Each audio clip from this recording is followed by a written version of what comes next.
Hello students, we are back with another new video, and in this video we will read chapter 2, the earliest people. Early people थे, उनकी life कैसी थी, क्या खाते थे, क्या पहनते थे, शेल्टर कैसा था उनका, टूल्स कैसे थे, ये सब हमने प्रीवियस वीडियो में रीड किए थे। अब हम रीड करेंगे यूजेज ऑफ स्टोन टूल्स। जो स्टोन टूल्स थे, पत्थरों के बने हुए जो औजार थे, उनका यूज क्या होता था। तो stone tools were put to many uses. काफ़ी अलग अलग यूजेस होते थे स्टोन टूल्स के। Some stone tools were use to chop fruits and roots, cut meat, bones and trees, scrape bark from trees and hide animal skin. तो कुछ stone tools का fruits and roots को chop करने में, यानी इनको काटने में यूज होता था, मीट को कट करने में यूज होता था, बोन्स एंड स्क्रैप बार्क्स, इन सबको कट करने में यूज होता था। Some of the tools like spears and arrows were used for hunting. कुछ स्टोन्स ऐसे थे जिनका स्पीयर्स एंड एरोज, भाले और तीरों के रूप में यूज किया जाता था। भाले की तरह और तीरों की तरह उनका यूज किया जाता था शिकार करने के लिए। They may have been attached to handles of bones or wood। और उन औजारों में, उन टूल्स में जो स्पीयर्स या एरो की तरह यूज़ किए जाते थे, उनको उनके साथ में एक लकड़ी का या हड्डी का एक हैंडल अटैच किया जाता था। Some tools were used to chop wood that was used for firewood। कुछ टूल्स का लकड़ी को काटने के लिए यूज में लिया जाता था, वो लकड़ी जो जलाने के काम आती थी, firewood. Stone tools might also have been used for digging the ground for getting edible roots.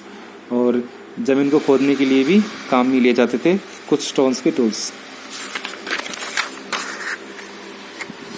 These tools were also used for stitching cloths made out of animal skin। कपड़ों को सिलने के लिए भी, वो कपड़े जो एनिमल स्किन के बने होते थे, जानवरों की स्किन के जो कपड़े बने होते थे, उनको सिलने के लिए भी कुछ टूल्स का यूज़ किया जाता था। Those places where stone was found and where people made tools are known as factory sites। वो जगह है जहाँ पर ये स्टोन टूल्स मिले हैं और जहाँ पे ये टूल्स, उस समय के लोग जो ये टूल्स बनाते थे, उन जगहों को फैक्ट्री साइट्स बोला जाता है। Sometimes people lived at factory sites for a long duration, that sites are called habitation come factory sites. और कभी कभी इन फैक्ट्री साइट्स पर अर्ली मैन काफ़ी लंबे समय तक रहते थे, तो इन जगहों को हैबिटेशन कम फैक्ट्री साइट्स बोलते हैं। जहाँ पे ये काफ़ी लंबे समय तक रहते हैं इन फैक्ट्री साइट्स पर, तो इनको हैबिटेशन कम फैक्ट्री साइट्स बोलते हैं। इसके बाद में एक बहुत ही बड़ा डिस्कवरी हुआ, डिस्कवरी ऑफ फायर, जिसने अर्ली मैन की लाइफ में पूरा ही चेंज ला दिया, काफ़ी चेंज ला दिया।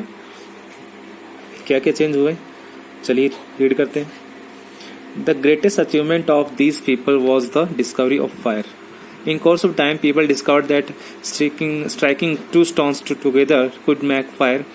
Although this was an accidental discovery, but a very important one for this age. Perhaps two stones were struck together while shaping his tools, which fell on some dry leaves and caused a fire. तो ये एक accident ही हुआ, यानी अचानक ही हुआ कि early man ने क्या किया, अर्ली पीपल ने उनके द्वारा ये अचानक ही हो गया कि उन्होंने दो पत्थरों को स्ट्राइक करना शुरू किया, रगड़ना शुरू किया। और ये शायद उन्होंने उस पत्थर को शार्प करने के लिए भी किया होगा या किसी और काम के लिए किया होगा। तो उन्होंने दो पत्थरों को स्ट्राइक किया, रगड़ा, और उसकी वजह से क्या हुआ, उनसे एक चिंगारी निकली। और उस चिंगारी से जब वो आग सूखी पत्तियों पर गिरी, तो उससे आग पैदा हुई। इस तरह से फायर का डिस्कवरी हुआ। ये सब एक्सीडेंटल था, अचानक ही हुआ। Traces of ash have been found in Kurnool caves. Kurnool caves में इस तरह के जो राख के जो ट्रेसेस मिले हैं, यूजेस, अब आग का डिस्कवरी हो गया, अब उसका यूजेस क्या था, क्या क्या काम में आती थी आग। Fire had many uses for human beings, अलग अलग कामों में यूज किया जाता था फायर का। It could give them light in the dark, अंधेरे में, रात के समय में उनको लाइट देती थी, रोशनी देती थी। It gave them heat and kept them warm when it was cold, गर्मी देती थी और जब सर्दियों का मौसम होता था तो उनको ठंडक से बचाती थी। It was kept burning at the entrance of this caves to scare away wild animals, caves गुफाओं के एंट्रेंस पे आग जला के छोड़ दिया जाता था, जिससे कि क्या होता है कि जो वाइल्ड एनिमल्स होते थे, जंगली जानवर होते थे, वो गुफा के अंदर एंटर नहीं कर पाते थे और अर्ली मैन खुद को वाइल्ड एनिमल से प्रोटेक्ट कर पाते थे। It was also use to cook meat, पहले अर्ली मैन क्या करता था, कच्चा मांस खाता था, हंट करता था, कच्चा मांस खाता था। अभी वो क्या करता कि अब आग का डिस्कवरी होने के बाद में वो मीट को कुक करने लगा, मीट को पकाकर खाने लगा। He cooked meat became softer, tastier and easy to eat. अब जो मीट पहले कच्चा होता था, अब मीट को कुक करने लगा तो उससे मीट और भी सॉफ्ट हो गया, पहले से ज़्यादा टेस्टी हो गया और खाने में ईजी हो गया, ईजी टू ईट, खाने में ईजी हो गया। ये सब यूजेस थे फायर के। रॉक पेंटिंग्स, चट्टानों पर पेंटिंग्स मिले हैं अर्ली मैन के द्वारा बनाई हुई। The primitive people were great artist, artist थे ये। They painted generally on the walls of caves in which they lived in, जिन गुफाओं में वे रहते थे उनकी गुफाओं की दीवारों पर पेंटिंग क्या करते थे। Most of this paintings are of animals and hunting scenes. They show animals chase, especially of big animals. They use charcoal, mineral stones and natural colors found in trees for painting.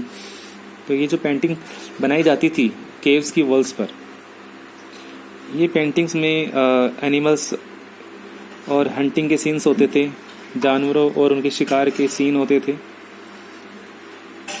या किसी जानवर का पीछा करते हुए, specially बड़े जानवरों का पीछा करते हुए सीन इनमें पेंटिंग्स में दिखाए जाते थे। चारकोल के, मिनरल्स के, स्टोन के और नेचुरल कलर्स के ये बने होते थे paintings. They probably painted to express their feelings. They also imagined that whatever they would paint they might come true. तो अर्ली पीपल अपनी फीलिंग्स इन पेंटिंग्स में शो करते थे, अपनी जो फीलिंग्स होती थी वो पेंटिंग्स में दिखाते थे और वे ऐसा समझते थे कि जो कुछ भी वो पेंटिंग में बनाएंगे, जो भी वो इमेजिन करते थे वो पेंटिंग में वो बना देते थे, पेंट कर देते थे और ऐसा उनको लगता था कि ऐसा करने से, पेंट करने से वो सब सच हो जाएगा, जो उन्होंने पेंट किया है वो सच हो जाएगा, ऐसा वो मानते थे। These paintings are drawn with great accuracy and skill. Madhya Pradesh and southern Uttar Pradesh are the regions where some of the best examples of such paintings have been found.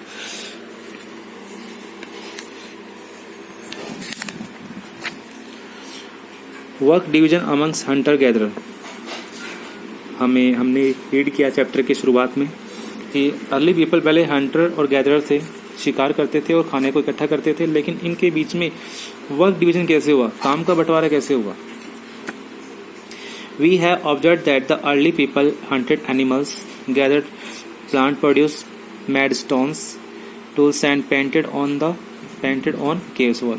क्या क्रिएट किया हमने, observe किया कि early man animals का Hunt करता था, शिकार करता था, प्लांट प्रोड्यूस को गैदर करता था, पेड़ पौधों से जो फ्रूट्स या नट्स कुछ भी मिलते उनको इकट्ठा करता और स्टोन के टूल्स बनाता और गुफाओं की दीवारों पर पेंटिंग करता। Though at present we cannot definitely say that which tools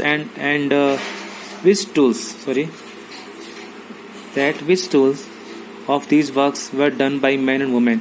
तो हम ये डिसाइड नहीं कर सकते, हम ये नहीं कह सकते कि कौन सा टूल्स क्या वो मैन ने बनाया है या विमेन ने बनाया है, हम ये डेफिनेटली नहीं कह सकते. There may be the following possibilities कि ये महिला ने बनाया है ये पेंटिंग या पुरुष ने बनाया है, ऐसा हम नहीं कह सकते. लेकिन कुछ पॉसिबिलिटीज़ हैं. क्या है वो possibilities? It is possible that man and women may have done many of this paintings many this things together. ऐसा पॉसिबिलिटी है कि शायद हो सकता है कि मैन एंड वुमेन दोनों ने मिलके काफ़ी सारी ऐसी चीज़ें बनाई हों. It is also possible that some tasks such as gathering plants produce were done only by women and other like making stone tools only by men. और ऐसी भी पॉसिबिलिटीज़ हैं, संभावनाएं हैं कि जो खाने को फूड को जो गैदर करने का काम था, जैसे कि प्लांट्स से उनके फ्रूट्स या नट्स ये सब इकट्ठा करना, ये सब काम तो वुमेन का था. और दूसरे काम जैसे कि स्टोन टूल्स बनाना, ये शायद पुरुषों ने किए होंगे, मैन ने किए होंगे. ऐसी पॉसिबिलिटीज़ हैं. Also it is likely that different practices में have been in different parts of the सब कॉन्टिनेंट.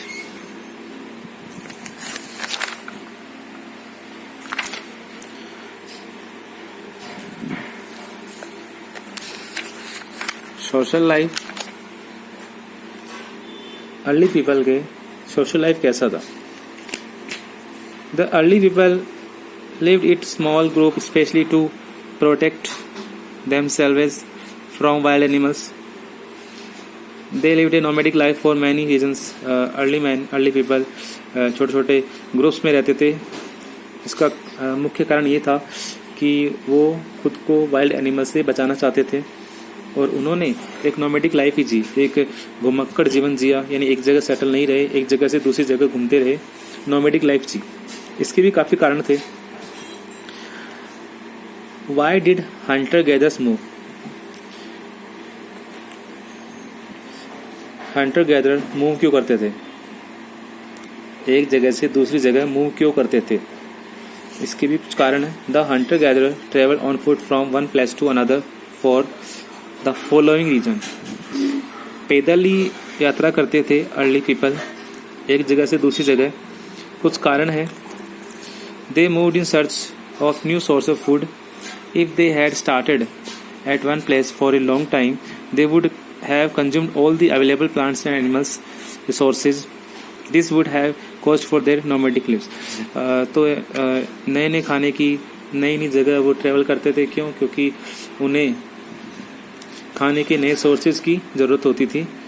अगर वो एक जगह पर काफ़ी लंबे समय तक रह जाते तो वो उस जगह के सारे जो अवेलेबल प्लांट्स थे और एनिमल्स थे उन सबको कंज्यूम कर लेते थे और वहाँ पे वो सब कुछ ख़त्म हो जाता, इसलिए उनको वो जगह छोड़ के जाना पड़ता. They moved from one place to another in the process of hunting. This was because they had to follow the movements of the animals they wanted to hunt. Some of these animals moved from place to place in search of smaller prey,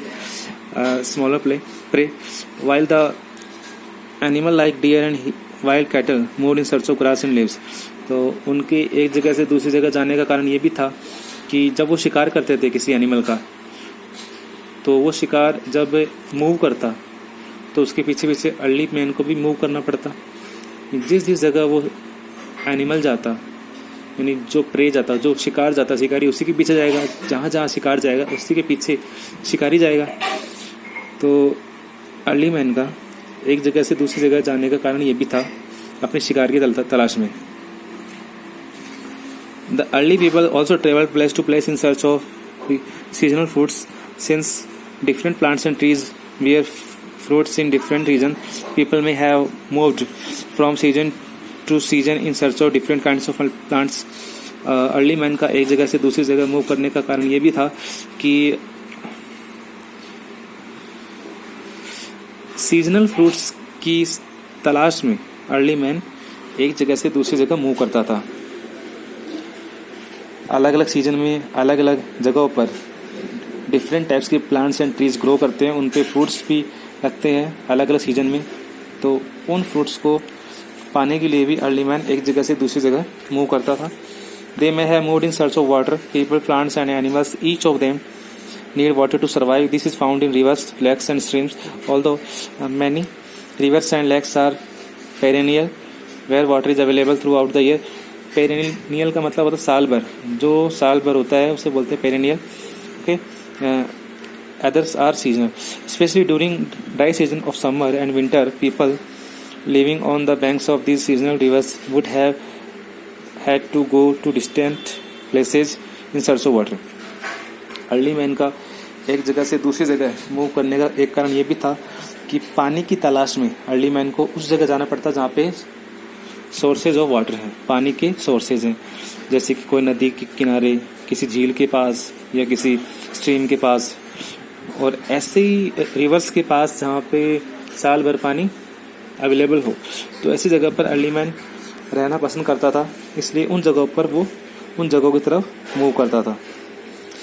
the early people may also have travel to meet their relatives and friends. और अपनी दूर दराज की जगहों पर रहने वाले friends and relative से मिलने के लिए भी अर्ली मैन एक जगह से दूसरी जगह मूव करता था. तो ये कुछ कारण थे जिससे अर्ली मैन एक जगह से दूसरी जगह मूव करता था. Okay, and this is enough for today. आज के वीडियो के लिए इतना काफ़ी है, और बाकी का चैप्टर हम कल की वीडियो में कंप्लीट करेंगे. Till then take care, have a nice day.